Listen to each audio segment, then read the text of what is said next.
Selamat siang, kami dari Toba TV, Sersan Toba, bersama Pak Panatan Julu, sarjana hukum, sebagai advokat, pengacara senior di Kabupaten Toba, dan Pak Galingging, Arti Galingging, sebagai tokoh organisasi di Kabupaten Toba, dan Pak Riko Sianipar sebagai tokoh pemuda di Kabupaten Toba ini. Maraknya kenakalan remaja, termasuk kejahatan seks terhadap anak di Kabupaten Toba. Mungkin Pak Panatan sudah juru sebagai pengacara dan lawyer, bagaimana pendapat Bapak dan kenapa bisa terjadi ada pelecehan di Kabupaten perempuan di Kabupaten Toba? Baik, terima kasih. Sebagaimana yang kita ketahui dan sesuai pertanyaan dari Pak Herbert Sibarani dari Toba TV, bagaimana maraknya di Kabupaten Toba perbuatan seks atau cabul. Sebenarnya hal-hal yang mudah ditanggapi sebenarnya. Kalau bisa kami terangkan sedikit, di dalam minggu ini saja telah terjadi baik anak sama anak bermain, orang tua sama anak ada, dan sampai saat ini di bulan atau di tahun 2024 kejahatan seksual di Kabupaten Toba sudah sampai 41 kasus. Dan bahkan sudah ada sebagian yang sudah disidangkan di pengadilan negeri ini, Pengadilan Negeri Balige. Dan pada umumnya saya lihat itu akibat kurangnya perhatian dari orang tua ataupun penjagaan dari orang tua. Salah satunya ada belakangan ini murid kelas 6 SD. Ya, terjadi pelecehan seksual. Orang tuanya laki-laki dan orang tuanya perempuan sudah meninggalkan si anak. Ternyata si anak ini tinggal bersama keluarganya, akan tetapi mendapat perlakuan seksual, kekerasan seksual. Nah, hal-hal yang inilah. Dan ada, saya rasa ini ada juga faktor-faktor ekonomi. Pelapor atau korban banyak yang membutuhkan biaya atau dana atau uang. Dengan yang diberikan oleh si pelaku ini, contohnya diberikan 100.000, ya dia sudah merasa banyak uang itu, dan akhirnya apapun yang dilakukan oleh si bapak ini terhadap dirinya, ya pasrah saja. Kan itu sekarang. Jadi kalau saran saya sebenarnya, baik pun di penegak hukum ini dari kepolisian sampai ke kejaksaan dan juga pengadilan, kalau bisa, saran saya, apalagi di kejaksaan sebagai JPU, kalau bisa ya dikenakan hukum kebiri sebenarnya. Jadi supaya ada efek jerahnya. Jadi gini Pak, di KUHP ya, ada nggak undang-undang kebiri? Kalau di KUHP itu tidak pernah diatur ada undang-undang kebiri. Cuma masalahnya kan undang-undang itu bisa timbul atau suatu peraturan itu bisa ditimbulkan oleh suatu instansi. Contohnya, ya Jaksa Agung, Kekejarinya ya bisa ditimbulkan itu. Karena kita melihat situasi yang ada di Kabupaten Toba sekarang. Itu sekarang. Melihat situasi yang ada di Kabupaten Toba ini. Supaya nggak berulang-ulang bolak-balik. Ini saja yang terjadi. Kasihan dengan masa depan si anak-anak. Yang korbannya sekarang ini. Banyak anak-anak di bawah umur 14 tahun. Ada umur 15 tahun ke bawah. Ada akibat pemberian penghargaan atau sesuatu iming-iming sehingga mereka terjadi pelecehan seksual. Nah, itu saja. Tadi Pak Panatan sudah Julu mengatakan bahwa Ini kan ada di bawah umur. Di bawah umur, Pak ya. Artinya mungkin mau sama mau lah itu, Pak. Hukuman apa yang setimpal sama mereka padahal masih di bawah umur? Kalau menurut kita sebenarnya karena perbuatan itu tadi itu yang saya bilang itu, kalau bisa timbul peraturan itu ya ditimbulkan. Artinya walaupun tidak diatur dalam KUHP kita. Kan masalah sekarang akibatnya ini anak sama anak. Tapi kan masa depan si anak ini sudah merusak. Nah, kalau ini masih bisa disembunyikan masih bisa langgeng si anak. Kalau tidak bagaimana? Nah, kalau kita memberikan keringanan hukum terhadap ini, ya otomatis perlakuan ini secara nanti berjalan. Namun karena ada undang-undang mengatakan perlindungan anak, ini akibatnya. Ya contohnya dia sudah melakukan cabul itu dengan sah dan bla bla bla begini, tahu-tahu dihukum lagi dengan hukuman rendah. Ya kalau kita nggak sepakat untuk menjaga hal-hal itu, ya bagaimana caranya pemerintah untuk memperlakukan ini? Ya kalau saya bilang nanti pemerintah Kabupaten Toba enggak mungkin. Ya sebenarnya penegak hukum yang ada di sini. Bagaimana caranya untuk mengantisipasi ini? Ya memang anak itu enggak dirugikan haknya, walaupun sudah rugi yang dilakukan udah paksa. Sudah kontradiktif ya Pak ya tentang undang-undang perlindungan anak dan KUHP, Pak. Ya. Jadi bagaimana solusinya ini? Ya solusinya yang saya bilang tadi, itu tergantung penegak hukum. Ya, tergantung penegak hukum. Artinya setimpal lah hukuman yang diserahkan terhadap mereka. Nah, kalau ada tempat-tempat penampungan udah rusak si anak perempuan ini, karena kan nggak mungkin lagi untuk dibagusi atau untuk semula.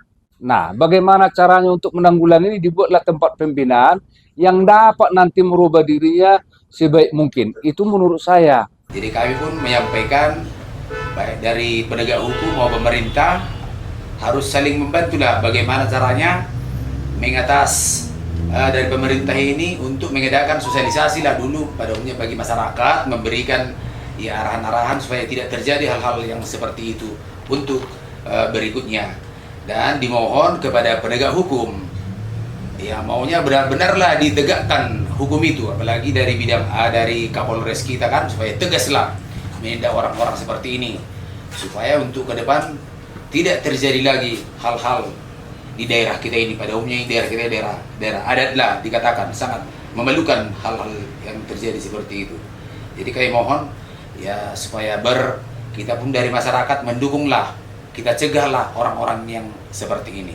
Itulah dari kami, dari tokoh-tokoh masyarakat. Jadi begini Pak, sebagai tokoh organisasi, kami juga berharap peran serta organisasi untuk sosialisasi, untuk pencegahan ini Pak.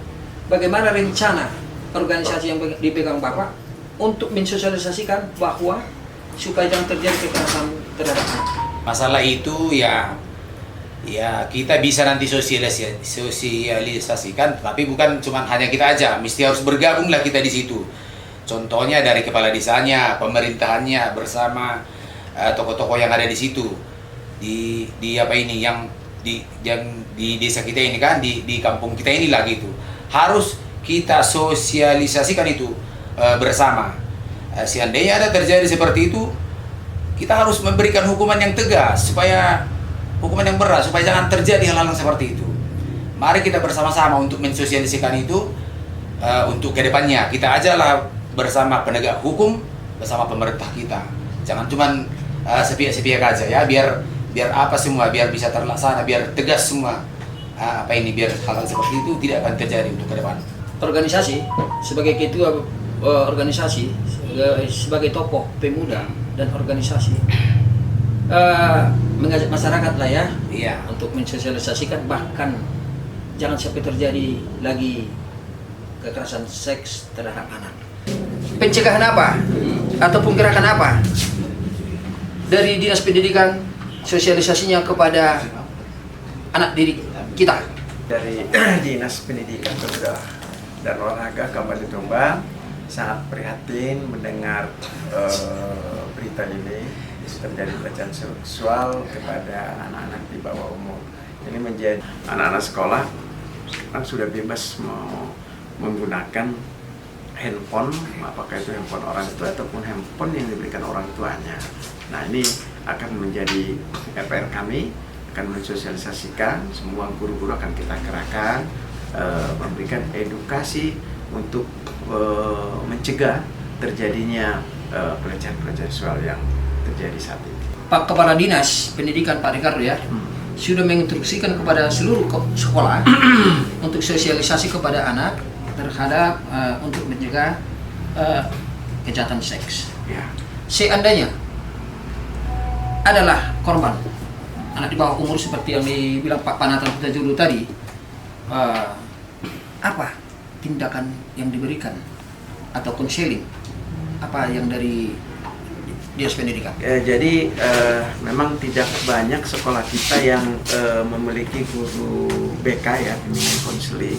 Tapi memang para wali kelas kita persiapkan nanti untuk memberikan konseling, pendekatan, motivasi kepada anak-anak yang seperti ini, sehingga karena pasti kan jika sudah terjadi seperti ini mungkin akan secara psikologis si anak kan akan pasti berubah, apakah malu apa yang lain sebagainya, dan yang pasti bisa jadi akan tidak mau sekolah. Nah, jika akan terjadi seperti ini ya kita akan berikan motivasi dari para guru-guru kita, misalnya di sekolah mana dia, kita upayakan semaksimal mungkin memberikan sebuah motivasi untuk masa depannya.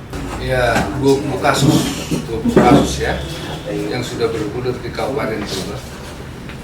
Di Pengadilan Negeri Balige sudah ada 20 kasus. Itulah saat ini, dan bahkan ya kita memang nggak terima dengan hukuman yang dibuat ada terakhir ini. Memang anak sama anak, cuma dengan mendapat hukuman 3 bulan sebagai pelaku ya kita memang agak kurang terima. Bagaimana? Tadi sudah ada 42 kasus yang dicoba bahkan di bawah umur.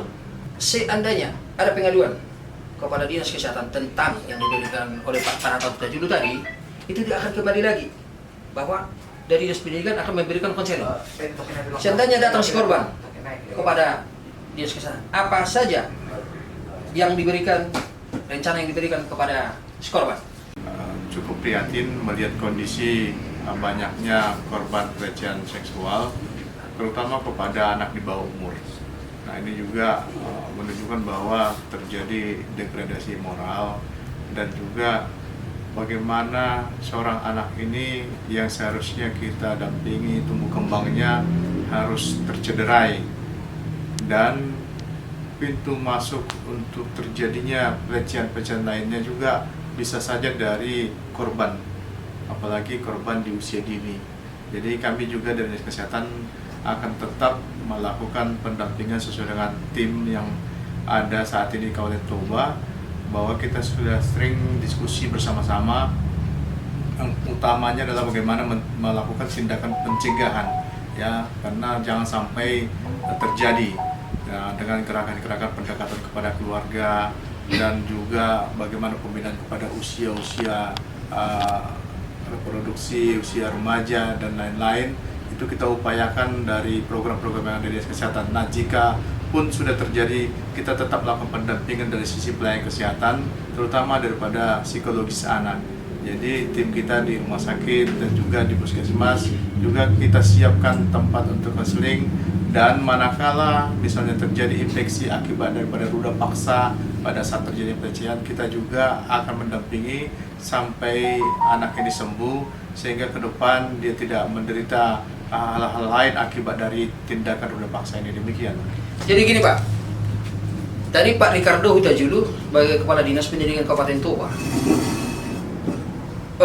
menginstruksikan kepada pihak sekolah ya Pak ya, pihak sekolah, guru-guru, sosialisasi pencegahannya. Apa yang dilakukan Bapak terhadap anggota-anggota Bapak di setiap kecamatan?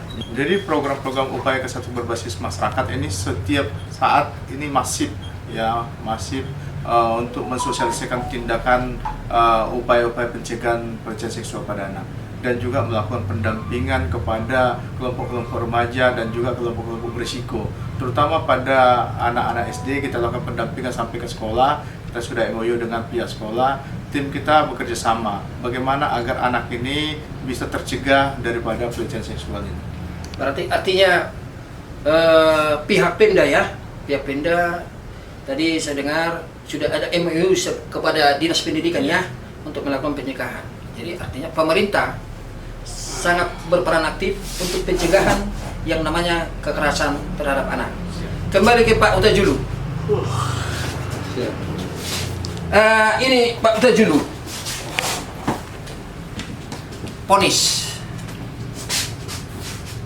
yang dipantau oleh Pak Utajulu yang paling tinggi berapa tahun?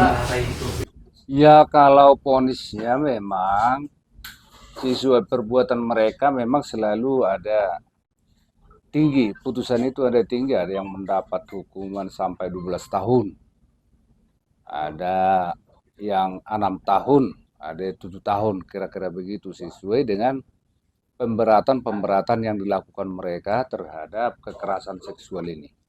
Itu. Jadi artinya Pak Utajulu juga sangat tidak menginginkan ya kekerasan seks terhadap anak. Ya kalau kita sendiri kan kita tidak menginginkan itu, karena itu perbuatan itu sebenarnya ya itu perbuatan sudah di luar nalar ya. Ya kalau harapan kita yang bisa melakukan ya udah berumah tangga, suami istri, tapi jangan adalah kekerasan seksual ini yang dilakukan oleh bapak yang sudah berumur 60 tahun terhadap anak SD, itu seperti yang terjadi belakangan ini. Dengan janji iming-iming diberikan dengan uang 100.000, tahu-tahu yang dilakukan dia itu terhadap kelas 6 SD. Itu kan sudah perbuatan, seharusnya kalau menurut saya bapak itu ya udah harusnya dibuat jadi kebiri, ya kan? Karena itu udah merusak, bukan lagi sebagai pengayom, kira-kira begitu. Jadi kemarin itu waktu kita di Lubak Silitok Pak ya, Pak Utajulu, Pak Sekda, Agus Sitorus, dan Pak siapa itu satu lagi? Sopian, Baru Pak Sesmon, Pak Sesmon, Pak Kajari, iya, dan dan Kasipitsus ada. Kasipitsus. Pak Kajari, Pak Sekda dan Pak siapa tadi? Yang Bapeda. Yang Sopian. Pak Sopian memberikan sesuatu untuk mereka. Dan kami juga Sersan Toba TV mau menjumpai yang diduga korban dan akan memberikan bantuan kepada anak-anak tersebut. Jadi kami dari Sersan Toba TV mengucapkan terima kasih Pak Panatan Utajulu, sarjana hukum sebagai pengacara nasional yang terkenal di Kabupaten Toba. Terima kasih Pak Utajulu, Pak Kepala Dinas Pendidikan Kabupaten Toba yang berkenan hadir di sini. Dan terima kasih kepada Pak Kepala Dinas Kesehatan, Pak Sibarani, yang telah memberikan atau mengedukasi kepada masyarakat supaya mari kita menjaga bersama. Terima kasih. Horas. Terima kasih, Horas.